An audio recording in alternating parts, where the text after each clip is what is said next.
Hello, beautiful people. I'm Elizabeth Molina.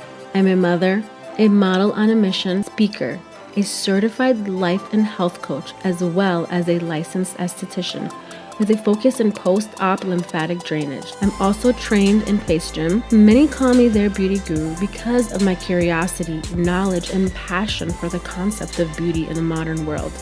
This is definitely the place to be if you're into bio, beauty, and life hacking and understanding the why of your beauty routine. If that's you, then you're in the right place. Are you ready for your glow up session?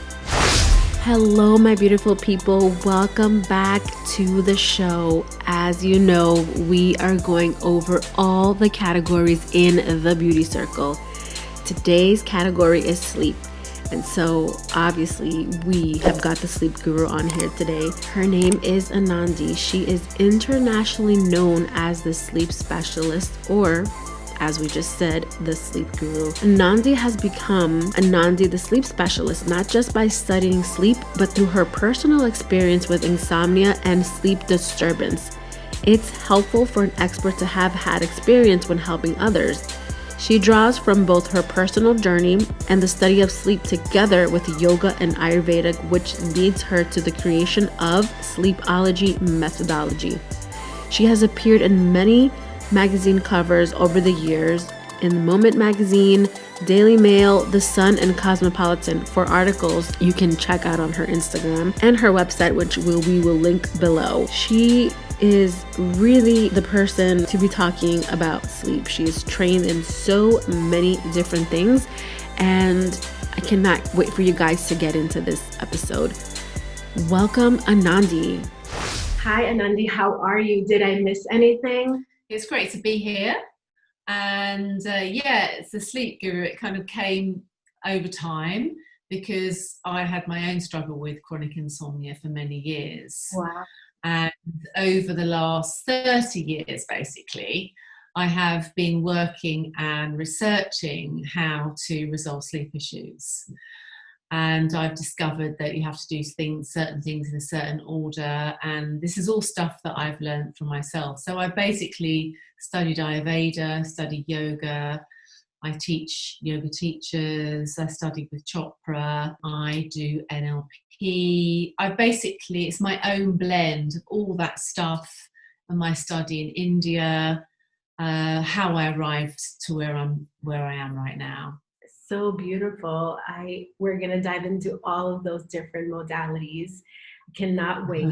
So I have to ask you, what is your why for caring about getting a restful night's sleep in your lifestyle? And to further elaborate, what made you decide to take your sleeping habits more serious? Well, personally, I had suffered from terrible insomnia. So when I was about 27, it was just triggered by a divorce. Okay. And it just kept going on and on and on and on. What I realized was that however healthy you are in terms of what you eat, however much exercise you do, and all of that, nothing really works unless you're well rested. You feel horrible, you look terrible, your skin is a mess. You know, I had terrible acne rosacea when my sleep deprivation was at its peak. So you just look terrible. You can't be beautiful or feel beautiful, look beautiful, or behave in a beautiful way either when you're sleep deprived. So, and I didn't want to take drugs either. Right. So I decided that there's another way. There is another way. And in the long run, it's been a real revelation knowing that you can do it without drugs, because we just want to just quickly have a pill that can just anesthetize you, which, yes, I understand that, because sometimes all you want to do is you just actually want to curl up and die when you can't sleep, and it's been going on for days and weeks and months, moving into years. You're just feeling so terrible. All you want to do is just shut the world out. And I understand why people would reach for a tablet, but it's something that you get addicted to and you can't get off very easily. So it's best not to start. Right. So my why is, if I want to be the very best version of myself in this lifetime, I have got to sleep well. And that's my message. If you want to be the best version of yourself as a human being in this lifetime, you need to be able to sleep well. What was the first step, some of the first steps you took to get serious about your sleeping habits? Was it mental, physical, spiritual, emotional, a mix? Please tell us, because I think, we're in the middle of a pandemic. The world has never seen, we've never experienced this as a collective. So I think this would be very helpful to all the people who are out there right now, not getting enough sleep and probably having some of the same symptoms and maybe insomnia, or just changing their routine is not allowing them to sleep properly. So, take it away. Mainly it was mental, because it has such a terrible effect on your mind. Mm-hmm. And I think that the first steps, and actually in my process, the first principle is the mind, because nothing else really works unless you actually deal with your emotions and your mental state. Oh. And your nervous system, because when your nervous system is always in fight or flight, it just affects everything. It affects your digestion, it affects the way you look, it affects the way you think, it affects the way you react. So your mental well-being has to be, and that was also for me personally, my very first step was dealing with my mental and emotional well-being. Because if anything is upsetting, emotional well-being, if anything's upsetting your emotions, it's very likely to be keeping you awake. And actually, I often say that sleep deprivation or sleep problems can often be about something inside of you that's actually telling you that this isn't quite right. Something is off, or you're on the wrong road, or, something in your life is not quite working. And these things we often push down, and you sort of don't really want to hear what your intuition is trying to tell you. And that sort of thing will keep you awake. So yeah, I actually so relate to that, because when I was having insomnia and sleeping issues, I did take, I will fess up to taking some of the sleeping pills that was prescribed to me. Then I realized that it was actually PTSD, and I had some trauma that I was running away from. And so once I dealt with that, I felt that there was a shift. So I can actually really relate to the mental part of sleeping. Sometimes people say, you're just not getting enough exercise. And maybe that could be the case, but I think definitely the mind is a big part of it. And coming from the sleep guru, there's some proven science there. Yeah. So can you explain some of the benefits? I mean, you did go over in the beginning, your skin, you don't feel good. You might be irritable when you're not getting enough sleep. But can you go over some of the benefits with our audience about having healthy sleep routine and what that does for you internally and externally? I mean, as we're on the Beauty Guru show, I think, as women, we want to look good. And your skin will not look good if you're sleep deprived. They did some research, I think, with Jodie Kidd, and they put her under one of those scanner things, where you can see the various levels of the skin, and they reduced her sleep time. And you could see more darker patches, the skin had sort of a grey colour, and they did these before and after photographs. It's a very, very real thing. And I think Estee Lauder also did some research about the effects of sleep deprivation on aging. You will age 10 years, like the way that you look, if you're not sleeping very well. Oh my gosh. If you are, but if you are sleeping well, your skin obviously will be better, your digestion will be better, you'll be able to process food and get nutrients out of your food better, so therefore that's going to arrive on your skin, at the skin level, because you are definitely what you eat. Well, obviously, if your mental and emotional well-being as well, everything will be in balance. You'll feel better, you'll look better, you'll be able to be more creative, you'll have more energy reserves to be generous with your energy, because when you're exhausted, you don't have energy to give, and you almost become resentful. You know, if you've got lots of people around you and they want to party and you don't, you've got to organise things, you don't have that energy. So when you sleep well, you're just so much nicer to be around. You know, your better side will come out, but unfortunately you can't give the best side of yourself when you're not sleeping well. So vitality, that look in someone's eyes when their eyes are really clear. Yes. You can see it in their eyes. You can see whether they're energized and well by looking into their eyes. Are their eyes clear? Do they look bright? I don't know if you know the word prana, but prana means life force energy. Yes. And you can see it sort of oozing out of the person as someone that's well, mentally balanced, and sleeping well and being productive and being creative in their life and having fun in their life. You can't have fun when you feel so terrible when you don't sleep. You just can't have fun. It's not fun, I can tell you. And it sounds like you've experienced that too. It's just not fun. Not fun at all. Not fun. So, that old saying, your beauty sleep is actually a thing. Completely. Those years when I used to wake up in the morning, look at myself in the mirror, and I'd be like, oh my God, you could see my skin hasn't slept. And yet when I've had a good night's sleep, I can see my skin just looks refreshed. Yeah. Because there's so much that's going on, when you close your eyes and you go to sleep, there's so much repair, regeneration, nourishment, physically, emotionally, your brain's cleansing, your body's detoxing, all these things. Your body can't perform actually when you're in your waking time during the day. I see a lot on social media where people are talking about recharging your phone and recharge yourself. And it just sounds like that. Like you can't run on 20% battery. No, absolutely not. Yeah. Okay. Wow. Thank you for sharing that. I mean, I want to make sure that I get enough sleep tonight. Yeah, absolutely. Yeah. So what ways do you ensure to maintain your sleeping and obviously beauty routine, and any tips and tricks for the audience, especially right now? Like if you could, I don't know, give us some tips during COVID times, how to get that, sleep in. And what do you think about naps? First thing is, how do I maintain my own sleep pattern?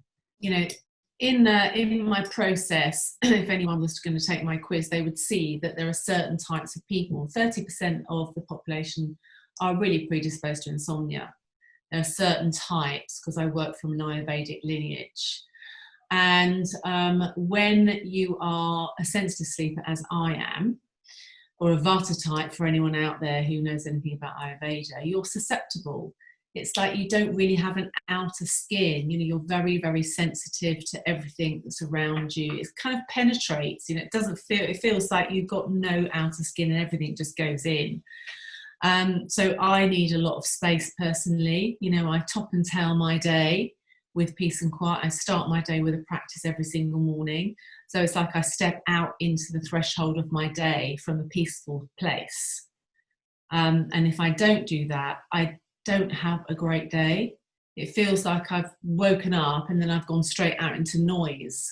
Whereas if I wake up and spend the first hour and a half with the divine, or however you want to call it, right, it just makes your day so much nicer. You step out with a calm mind and a calm energy. I always eat well. I'm a vegetarian, not that everyone has to be a vegetarian, but so my diet and nutrition is pretty good just because it's what I do. And then in the evening, I always switch technology off. I turn my phone on aircraft mode so that when it's by my bed, because I use it as an alarm, I'm not getting the waves and I'm feeling like I'm actually cutting off the world. I'm actually shutting out the world by actually putting my phone on aircraft mode, so nothing can get to me. So psychologically, it feels good to just turn that off. If you're a sensitive sleeper like I am, you absolutely need that. You need the quiet time. You need the wind down time. Naps are okay. They're good. If you've had a terrible sleep the night before and you can get a nap in the early afternoon, that's good. But I absolutely don't recommend napping at 5 p.m. or 6 p.m. or falling asleep in the chair in the evening, because you have a sleep hormone called adenosine, which builds up during the day. That's sleep pressure. And if you go to sleep for an hour at 5 o'clock, then you are using up some of your sleep pressure, which means you're not going to be able to go to sleep so easily in the evening. Yes, naps are good if they're earlier in the afternoon and for like 45 minutes, okay, but not like 2.5 hours unless you're ill. Okay. And not late in the afternoon. That's some really good advice. I never thought about that. Thank you for sharing that tip, because now we know. I mean, we have a lot of listeners are women, mothers, and sometimes they want to sneak in a little nap. As we know, everyone expects you to be perfect in, as an expert in any field. You are the sleep guru. And so do you ever have your off days where you are like, not on track? Maybe you're not getting restful sleep. I mean, it doesn't sound like it, but we're not perfect. We're human. I've struggled with sleep since I was a little girl, and I manage my sleep, right? So if I have something emotional going on, then it will upset my sleep, and I have to work hard at maintaining my balance. I have to work hard at being grounded. It's actually a life work staying balance for a sensitive sleeper or a vata type. Because it's quite easy to push you off. So I do have to work quite hard. I have to work quite hard at being rhythmical, having rituals in my day. Traveling sends me off. So perfect I am not. I'm human.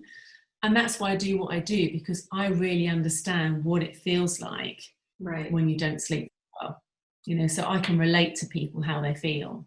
We have a lot of listeners who know what their doshas are. And so you said vatas are more like light sleepers. And that's interesting because I'm also vata pitta.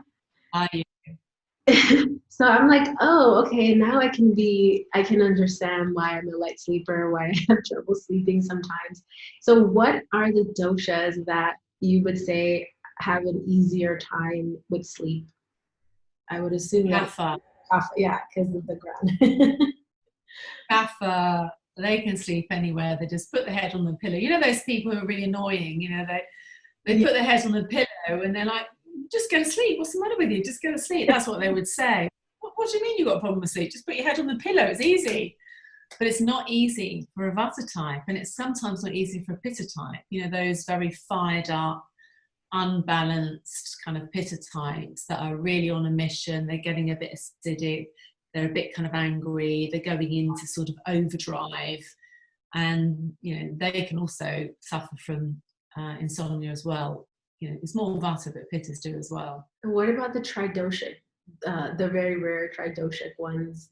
Well, the very rare lucky tridoshic people, they generally balance. But of course, if the tridoshic people have a vata imbalance due to their lifestyle, because obviously we're born with a certain type, constitutional type, Prakriti, but then we have Vikriti, which is the imbalances, and the imbalances occur with the energetic surroundings. So whatever energy you surround yourself with, like food types, what's around you, will actually create an imbalance. So even a tridoshic person can have a vata imbalance. So it depends on what's going on around them. And then you would treat the vata imbalance. Wow, that's so cool. Now we know, guys. Okay, so, what does beauty mean to you? We all have our perceptions of beauty and the idea of beauty. And so I just was curious, and also what society dictates as like what is beautiful. So I'm just curious to know what the sleep guru has to say about this. Well, I also, in my early days, come from a beauty background. I always liked beauty, but I was always interested in the health of the human being and how that manifests as an external thing. And when someone is very healthy, most people can, I've always said that most people can look beautiful. Yes. Most people can look beautiful. I think beauty is about good skin, it's around health and well-being, it's around vitality, it's around energy. And of course, you know, there's these, like, you know, you're very beautiful. Oh, thank you. You're classically beautiful, you know. So, you know, there's not everyone's classically beautiful like you, but people can be beautiful. Most women can look beautiful. It does take a bit of effort, you know. As we get older as well, we do have to try a bit harder. And I think as you get older, that's when you can't afford to drink too much wine. You really need your sleep. You know, I've always looked after my skin, even in the early days. I remember, you may not well remember this, but I was about 19 or 20, and I used to buy Swiss Performance extract from Estee Lauder. And in those days, it was like about, I don't know, it was quite expensive. You know, I was only, you know, doing some odd jobs, but even in those days, you know, I felt I was just so sure that I had to look after my skin. Right. You know, so yes, with things that you put on your skin and things that you eat and how that manifests in your skin. So I think beauty is very much about vitality, but it's also about looking after yourself. You know, it does take effort to look after yourself.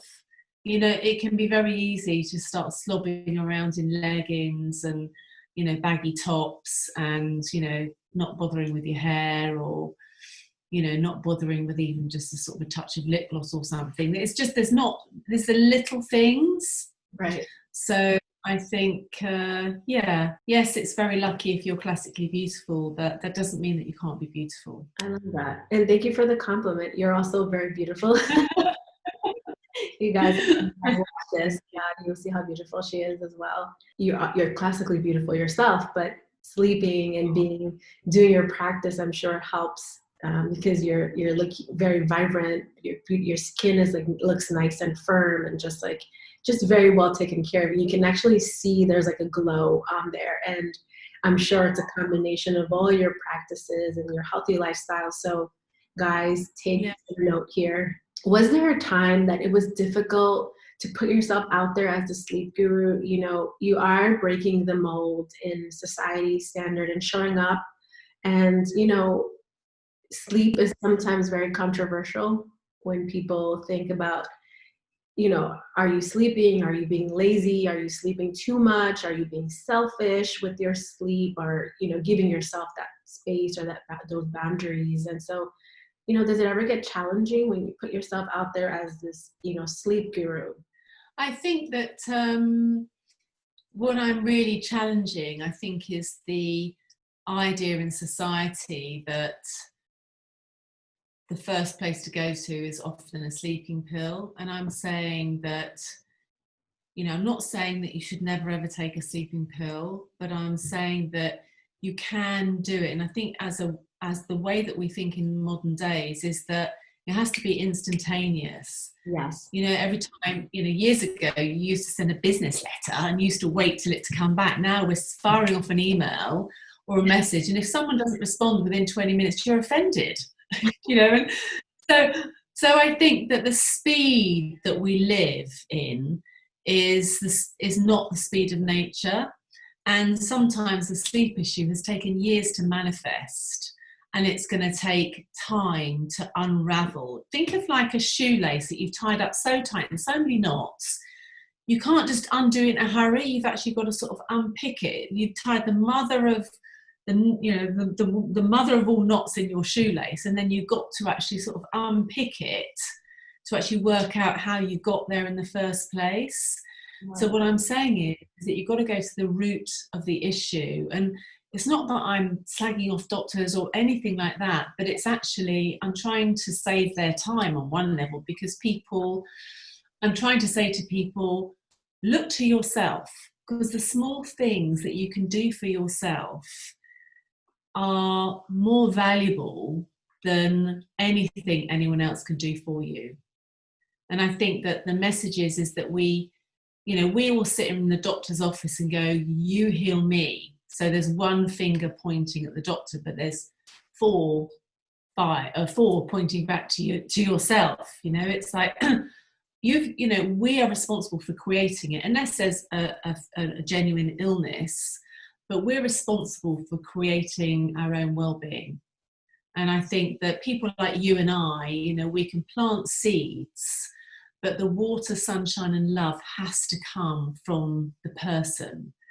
So you can tell people how to look after the skin, you know, all the things that you do. And I'm sharing with people, like, you know, you have to look after your mental well-being, you have to look after your digestive system, you have to look after your consciousness and your mind.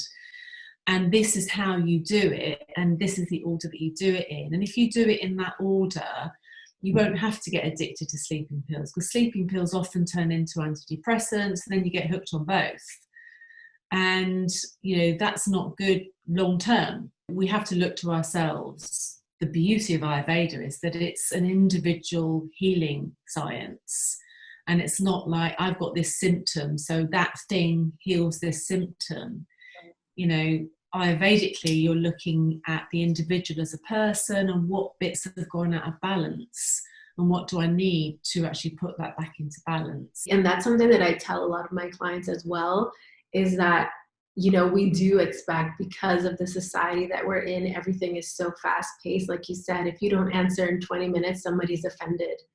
And I think that is very true and very funny that a lot of times we are doing years of damage to our skin, to our body, and then we expect a perfect stranger who doesn't know all the pieces of the puzzle to fix it in less than 20 minutes and give me the magic pill to cure all of my ailments so I can continue to do the damage that I do to my body, because I refuse to look inside. And I really love that, because we're on the same page here, where, you know, it's a struggle to tell our clients it took 10 years to get here. We're going to have to take a couple of months to uncover what's going on really. How do we manage, like, what are the imbalances in your life? So I love that you are also, you know, saying that same thing, because it's so hard for people to understand that concept. That's right. I think the thing is that, you know, I'm not saying there's anything wrong with drugs per se, but of course what a drug will do will mask the problem, so you can carry on doing the thing that created it in the first place. Ultimately, that's going to lead you to something worse than a bit of sleep disturbance. The sleep disturbance is a message, right? Because, you know, if you're in rhythm, a natural human being, a healthy human being, will sleep well at night. But when something's gone off, then that's a message to let you know, you know, you need a bit more of this or a bit more of that. So, and that's how your body speaks to you. And then, not to say that, like, you know, Western medicine isn't helpful, because it has its place in the world. But I love that you say that these are messages that our bodies are basically screaming out to us, saying, hey, we need help, you know, help us. And so I feel like we kind of forgot how to listen in a way, like it was lost through the centuries. I feel like, you know, a long time ago, you would have gone to, like, your practitioner or your healer or whoever that was in your community, and they would have, you know, sat down with you and spoken to you about, like, your mental, your health, all of these pieces. Like, you know, even for allergies, for example, like, I have major allergies, and I have dogs and I have lots of dust in the house, and I go to the doctor and they're telling me, well, you need this medication and that medication. But no one has ever asked me, you know, how often do you dust your home? How often, like, what's in your environment? No, that's not even a question. And I'm always shocked to know that, you know, these are pieces that are missing to the equation of my allergies per se. And so, like, if that's a misdiagnosis at least I interpret that as that. And so I view that in the same eyes of, like, sleep deprivation. Like, there are other factors, and you seem to really get down to that. Like, let's talk about what's missing. Is there something that surprised you, like, you know, that you were in your journey of, you know, once you came out in public, you started doing your work? Was there something that surprised you that you learned about yourself in the process? I think one of the fundamental things I learned along the way is that things have to be done in a certain order. It doesn't actually work. So, you know, you have to deal with the emotions and the mental well-being first, because that is, the mind will overpower everything. There's no good starting with trying to sort your digestion out. You have to sort the mind out first. otherwise the mind will carry on disturbing the digestion, because if the fight and flight is switched on and the whole microbiome in the gut is disturbed and all the rituals are disturbed. So we have to work on the mind first. So what I realized was about myself that I was darting around, I was trying a bit of this and trying a bit of that, and that wasn't working. I wasn't doing it for long enough. And it took time for me to work out how these things work and how I needed to manage it for myself. It sounds a little frustrating at first. You were trying all these things. It was. Yeah, well, thank you for sharing that. So being that you excel in the area of sleep, and you shared with us your ups and downs and all your tips and tricks, not all, but some, which other categories in the beauty circle do you not excel in, and why? Well, I mean, I have had 2 divorces. So, that's been a big part of my life where I've been in trauma, or I've been in, right, upset, and that's disturbed my sleep a lot. So, I do drink a lot of water, and I suppose maybe joy, over the years, especially in the early days, my work-life balance was not good. I was constantly working and I wasn't having a respite. And it wasn't until I started having my daily practice that I realized that I needed to make that a priority, and I need to take time to do things. It's easy to sacrifice joy for everything else. You take time to go to the gym or whatever it is, but I think that having time for oneself and doing things that inspire you, you have to have some inspiration in your life, right, and do something that inspires you. So I think, that's something that I work on. Great, and thank you for sharing. It's very helpful for people who are listening, for the audience, just to know that we're all human, and we all have our struggles, and we the first thing is trying to work on it. So thank you for sharing that. And so I have a teenage daughter, and some of our listeners are teenagers, or we might have a niece or nephew that we want to share this podcast with, because sleep is, I think, one of the fundamental pillars of just living and having a vibrant life, like you said, and the prana and the chi and whatever you want to call it, just to have that sparkle in your eye. And so is there some advice that you would give to your younger self, your teenage self, that you would, I don't know, kind of encourage them, or something that you would want them to listen to, or yourself basically, in terms of, it doesn't have to be about sleep, but maybe some advice? One of the things that I think we need to understand, and that I think people don't understand about teenagers, is that they don't want to sleep early, and it's actually their circadian rhythm shifts. And it's perfectly natural for a teenager to be going to bed at midnight or 1 a.m. and getting up at 10 a.m. And actually they've done research about the cognitive ability and about schools. And I'm not sure, don't quote me, but I think that there are some schools that have been shifting it, so starting school a bit later, because they're missing out on sleep, because actually their circadian rhythm is different and it shifts. So it's not wrong to be going to bed for teenagers, because I before I would be thinking, well, they should be in bed by 10, they've got to go to school tomorrow. But actually they're not tired, because their physical, their natural rhythm has shifted. It's not the same. So it shifts in teenage years. But sleep is a priority, and I think it's good to educate kids about, or certainly teenagers, that they need their sleep, or beauty sleep. If you're teenage girls, that they need their beauty sleep and how important it is, it's very, very likely that they'll take it a bit more seriously. They might not take brain health quite so seriously, but nevertheless, if they want to be the best versions of themselves, they need their sleep. The brain needs to be nurtured and looked after. So sleep is fundamental. Awesome. I mean, now actually I feel much better, because it sounds like my daughter, she's sleeping at And I'm like, you need to be in bed by 10. So this is, guys, if you have any teenagers or nieces or nephews, like, you can let this podcast with them. And like, this is coming from the sleep guru. She's saying that this is actually perfectly normal. And I had no idea that teenagers had a different circadian rhythm. This is like really insightful. Thank you for that. I'm sure all teenagers in the world are so in love with you right now. Or your habit. So, would you mind sharing something with us that people don't know about you yet? And what I mean by that is, like, I don't know, do you make jewelry? Do you cut wood? I don't know, like, do you play guitar? something fun.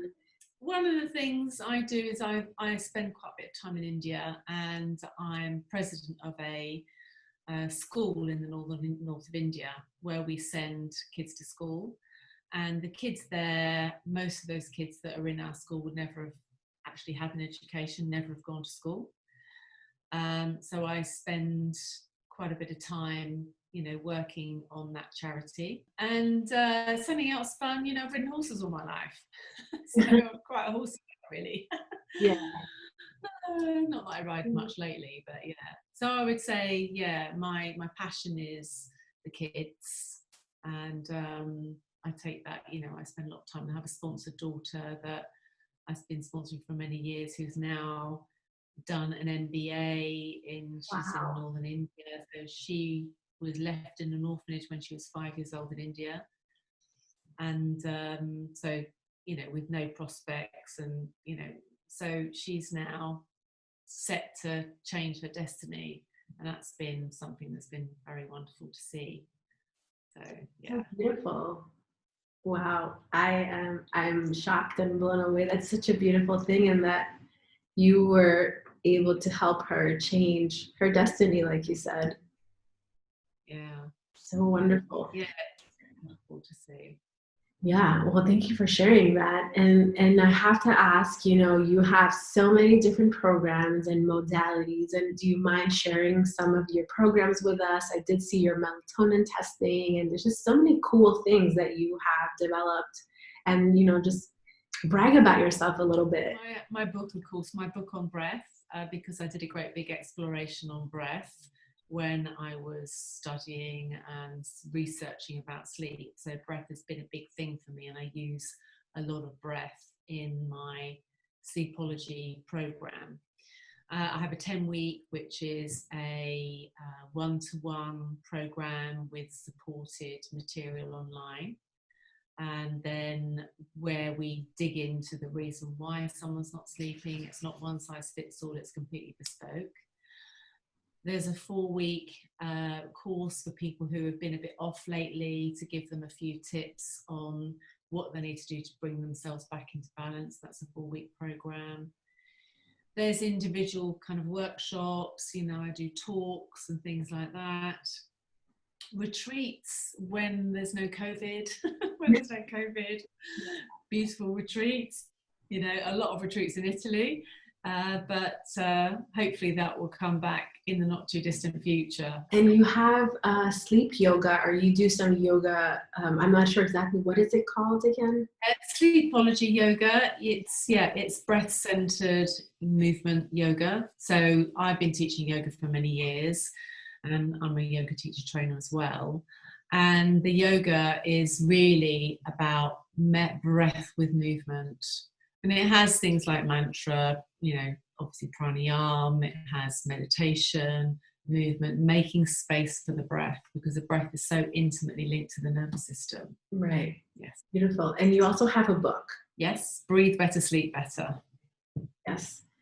And our listeners will get a chance to win a free copy of the book. They have to stay tuned for the outro for that. And is there anything else that you wanted to share about your work? I mean, what is this melatonin test that you do? Melatonin testing is, I tend to do that with clients if I've got someone that it's quite a mystery. Mm-hmm. It's quite enlightening to see whether they're producing melatonin at the right time of day. Because often with people that I've done, they'd be producing the higher levels of melatonin at 11 a.m. in the morning, which will give me a big clue as to why they're actually not sleeping. So, you can get melatonin testing. My melatonin testing that I do, I work with the UK company, but you can get melatonin testing internationally. But it's best to work with a therapist to work out if you need one. But the melatonin testing is quite enlightening when I work with people. Awesome. I mean, I never heard about this, so I'm going to look into that. And lastly, where can our listeners find you? They can find me on thesleepguru.co.uk, and they can contact me on there, and there's everything about my work on there. Okay, awesome. And so we're going to link all of that below in the show notes for you guys. Thank you so much for being on here. It was an amazing talk, and I hope our listeners got some value from this, which they did, because you are amazing and you have shared so many cool tips and tricks for us. So thank you so much for being on the podcast. You're welcome. I'll see you soon. Yes. Guys, I don't know about you, but I learned so much, and I'm always learning, because I always say I am a student of life. I didn't know this about teenagers and how they have a different sleep. Their circadian rhythm is completely different, and I never thought about that. I never thought about, different age categories having different sleep patterns. So that was something new, and I'm sure you guys learned something new on here as well. Anandi has been really an amazing guest, and part of our giveaway for this week is I will be sending a book off to a lucky winner who enters the giveaway. And by now you guys know the rules. You will comment the question that I will be asking you in a few minutes in the Instagram post in comments, and then the winner will be chosen on Friday. So the question is, what is something that we didn't know about Anandi?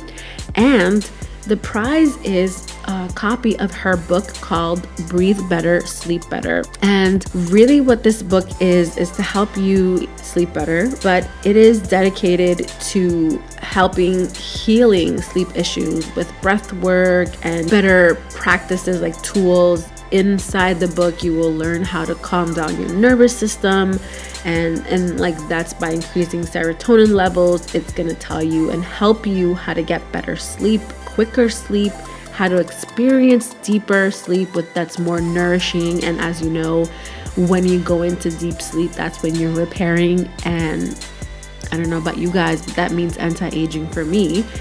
Also, how to help you increase your vitality, improve your digestion, stimulate your circulatory system, help you detox your system, your body, because that's really what's going on when you're sleeping. You're recharging. So all of these really great things are in this book, and you have a chance to win. So guys, let's get to it. I'm excited to see your comments and see who can answer what the thing is that we didn't know about Anandi. Till next week, guys. See you then. Bye.